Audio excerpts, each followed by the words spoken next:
Okay.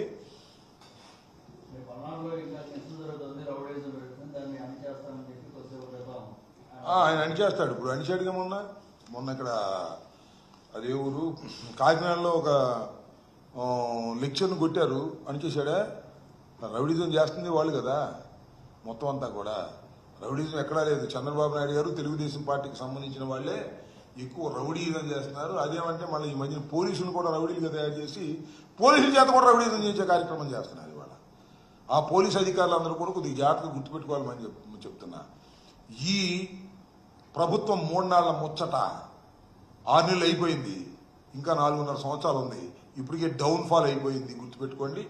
అధిక ధరలు, అన్యాయంగా వసూళ్లు, అన్యాయంగా పన్నుల భారంతో ప్రజలు విసిగెత్తున్నారు. మొన్న మీరు చూశారు కదా, విద్యుత్ సమ్మెకు ఎంత పెద్ద ఎత్తున వైఎస్ఆర్ కాంగ్రెస్ పార్టీకి ప్రజలు సపోర్ట్ చేశారో. రాబోయే కాలంలో ఉద్యమాలు వస్తాయి. ఈ ప్రభుత్వం చేసేటటువంటి తప్పుడు విధానాల మీద ఉద్యమాలు చేస్తాం, ప్రజల్లోకి వెళ్తామని సందర్భంగా తెలియపరుస్తుంది.